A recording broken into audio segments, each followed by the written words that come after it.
Hi Ankur, Hi, sir. Good evening. good evening. Thanks for taking time out. Can you see me and hear me clearly?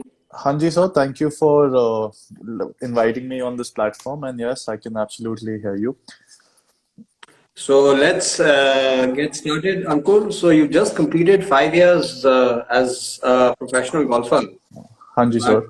uh, the tale behind that is that what you just told me is that rather courageous decision that you turned pro at a time when probably you were not playing the best golf of your life. Hanji, sir.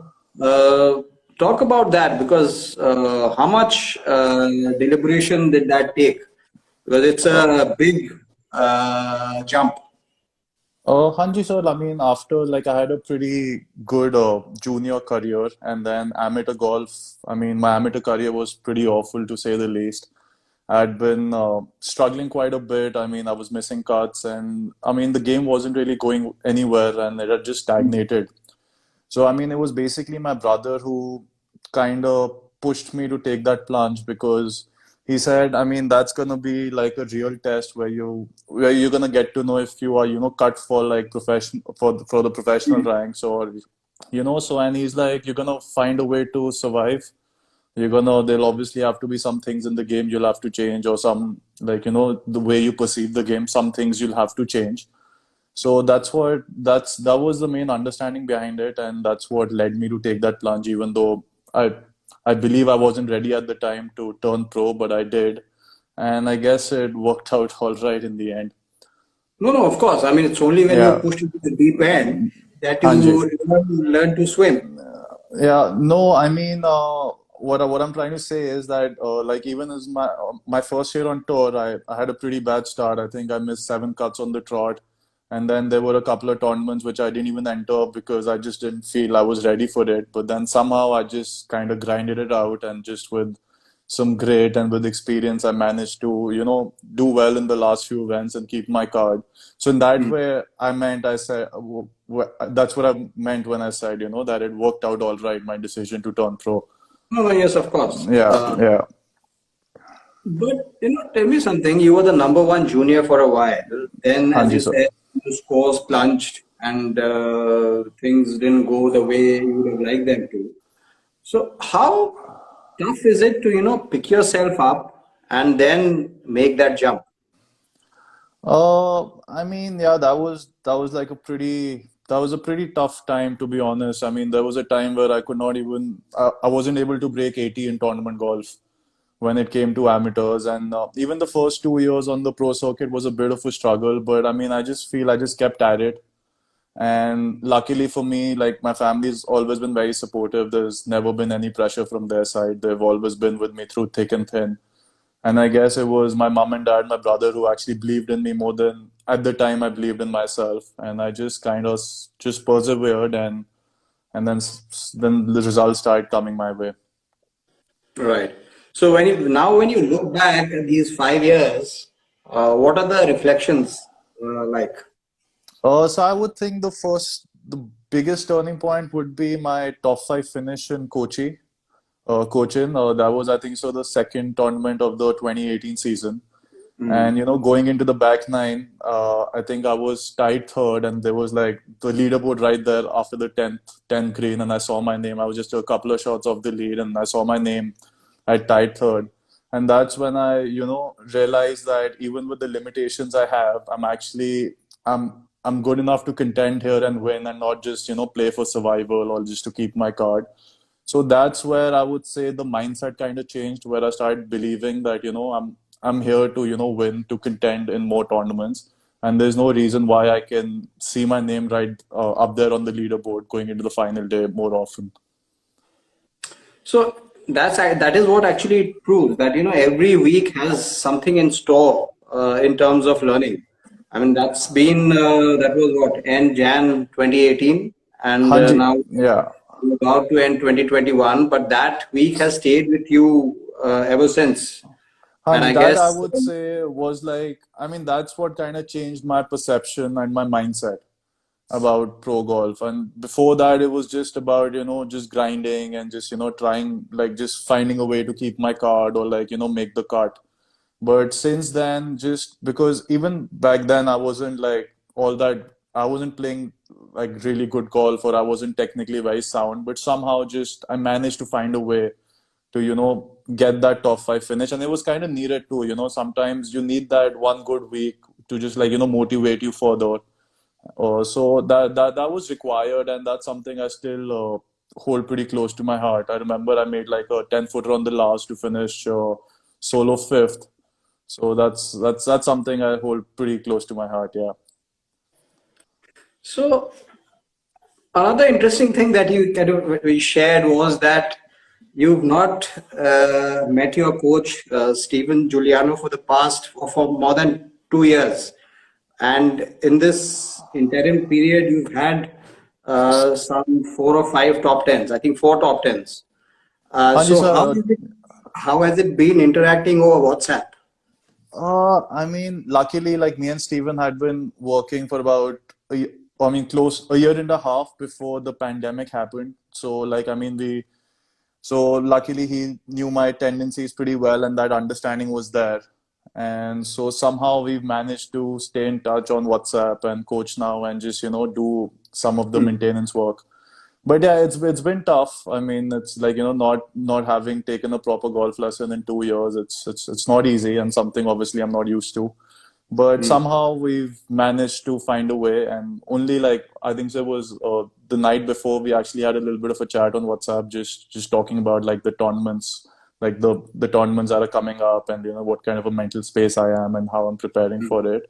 So that way we've been in touch like pretty regularly. But yeah, I mean, it's taken some getting used to, and I guess the most important part here is the trust factor. But as I said, luckily we'd already worked for about close to 2 years before Hmm. this happened, so it wasn't as hard for someone maybe like who would have been a newer student. So it wasn't as difficult. Okay, we'll go back to what we just discussed, Ankur. The fact that, when you were trying kind of deciding to take that leap of faith, as we call it, Yeah. uh, I think a lot of youngsters go through that phase, whether or not you should take the plunge, because it's a totally different ball game. So, from your perspective, what would you advise, youngsters, or rather those who are deciding to make the switch? What are the things that they should, keep in mind? So I mean, it's different for different people. I mean, I so like there were like I would say some of my peers, like say Veer Alawat, for example. I mean, I Hmm. think when he turned pro, he was probably playing some of his best golf. So I mean, and for me, I wasn't playing anywhere close to my best, and the year before I'd missed pre-Q. But I mean, what I figured was there was no point just staying on the amateur circuit because one, like, all the good players had started turning pro, so even the amateur circuit was a little depleted at the time. And even with some mediocre golf, I would probably like say finish in the top 10 or have a top 5, but that wasn't really like a real test, and I wasn't really gonna improve staying on that circuit. So Hmm. just playing with just better players in itself just helped me get better. Hmm. Hmm. So Hmm. I mean, it's different for different people. I mean, it just depends like what you want to do. If you really want to make a career out of this or give yourself an honest chance to play pro golf, I mean, you gotta take that step some like sometime. You can't just stay in your comfort zone. You gotta like get out of it, and that's where you start improving. Once you get out of your comfort zone, there's no point just staying, like, how they say, like, if you're the smartest in the room, you're probably in the wrong room. So that kind of applies here. You gotta be in an environment which challenges you to be a better version of yourself. So, whichever way you see it, it was obviously a very brave decision. So, whenever you have a bad day on the golf course, when you go back to your room on tour, and Hanji. I'm sure that is something that makes you very proud. And when you think about it, I'm sure that gives you a lot of hope and strength. Hanji, sir, of course. I mean, because that's I mean, like, in the grand scheme of things, it might not seem like a big deal, just like keeping your card in your rookie year. But I mean, I knew the situation I was coming from, and I kind of made it tough on myself with, missing a couple of events and then missing like so many cuts on the trot. But yes, that's something I do take a lot of pride in, and I think that's something which has made me stronger, like mentally. And it also gave me a lot of belief and confidence, that even with like a lot of these things stacked against me, I managed to, grind it through. Yeah, obviously. I mean, these are decisions, I mean, which not only have life lessons, but you also grow in stature as a person. Sure. So, yeah. Yeah. So from there to now, the other day I was having a chat with Naman Dawar. So he said, you don't know, but Ankur is one of the most underrated guys on tour. And you should see his work schedule. It's something to be, seen to be believed. So talk about a typical day in practice from morning till dusk. So sir, during the off season, which is basically summer or just like summertime in general, just it gets pretty hot. I mean, it gets pretty hot here in Delhi. So my usual practice session would be divided into two parts. So it's like it'll be about like a 3 hour session in the morning, and then I would just go home for like lunch or just take a nap, and then again 3 hours in the evening, and that would be followed by gym about 4 days a week. That would be the thing, and I try and play. I mean, I'm not affiliated to a golf course, so I do not get to play as often as I would like to. But I try and get at least 2 rounds of 18 holes in the week. So you normally practice at Classic. So no, classic is where I go to play, and that's where I would get some short game work done. But I practice at Harmony. There's this range close to home, Mhm. so it's a Mhm. pretty nice facility to hit golf balls. So that's where I spend most of the time. But like when I'm going to classic, I obviously can't do that back and forth trip to home. So I just go there, play 18 holes, and that's pretty much that takes up the entire day almost. So how would you put into perspective the current season? You started off very well last year before lockdown with a strong finish at 50. And then after things started, you had a, I think, decent finish in Panchkula. Hanji, sir. I mean, the 2020 season, I mean, yeah, it was a start and stop season, and it was a bit of a mixed bag, actually. I mean, I had a top 10, I had a top 5, I had a high finish at Chandigarh too, and the Hmm. rest of the events I missed cut. So it was just like it was an inconsistent season, but I mean, the only positive takeaway from that season was like when I played 4 days, I was like right up there. I mean, it was either a top 5 or like a top 10. I think even the Jeev Milka Invitational, I finished 15th, I think. But Hmm. yeah, it was an inconsistent season. I mean, probably because of the start and stop and with the breaks in the season. This year got off to a pretty bad start. It started off with the three missed cuts and the WD. I'd been carrying. I'd been playing with a little bit of a niggle in my shoulder. Okay. But since the restart, it's been all right. I've made all cuts, but I haven't really posted a good finish. I haven't Hmm. really managed to put like 4 solid rounds together. But Hmm. definitely, I think like the game's shaping up well with like with the big events lined up now. The game's looking good and trending in the right direction. You are obviously putting in the hard work as Hanji sir, and word travels. It's a small world. Hanji Everybody sir, knows. So, but mentally, the kind of space that you find yourself in right now, Hanji sir. you are ready to contend week in, week out. And if you make it to the leader group in a space to win, Sorry sir, I didn't get you there. Your I voice was said breaking in the middle. I said you're obviously putting in the hard yards, Hanji sir.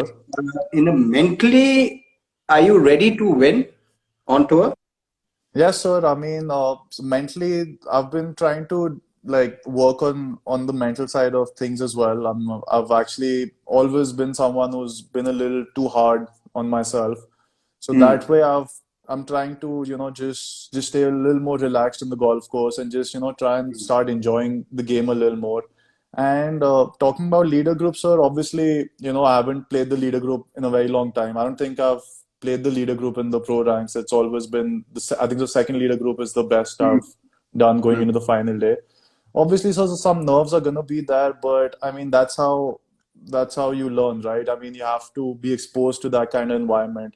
So I mean, but yeah, I definitely believe I have the game to win, and it's just about a matter of time where things come together. So the good thing is now the belief is there. When I turned pro, I can't say that I believed that I could win, but now I know with the way I'm playing, a win's around the corner, and it's it's just a it's just matter of about a matter of time. Yeah. yes. But how long has it been that you started focusing on the mental aspect?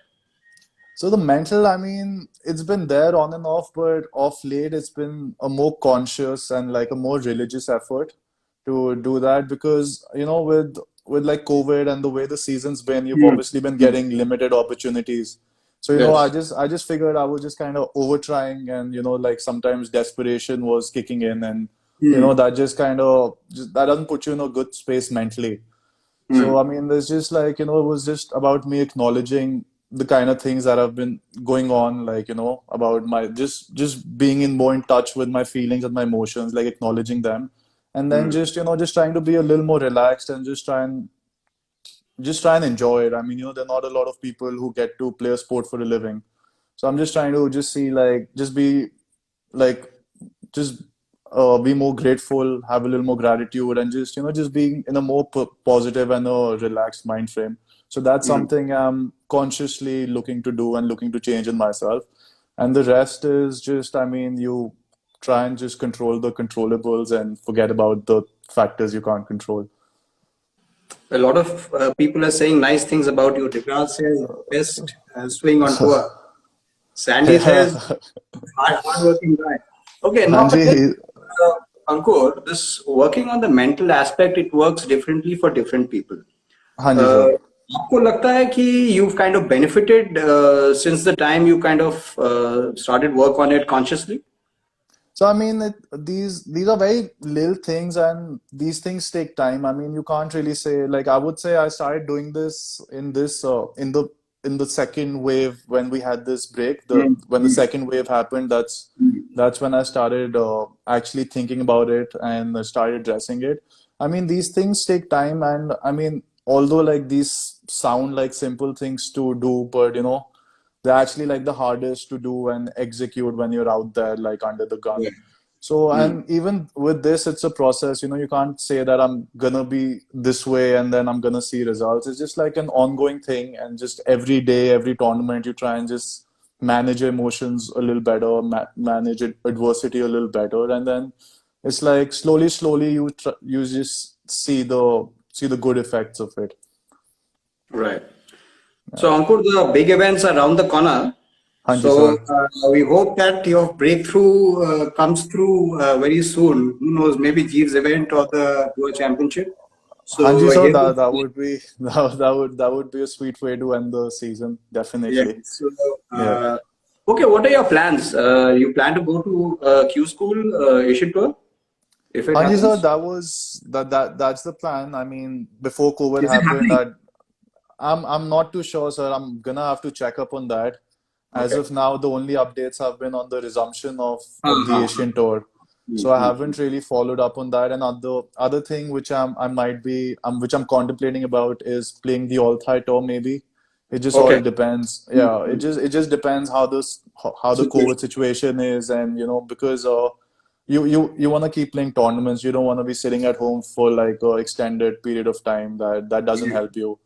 Very true. So Very so there are like a couple of options which I'm looking at, but yeah, I mean there's some serious planning that has to go in at the when the season concludes. Yeah.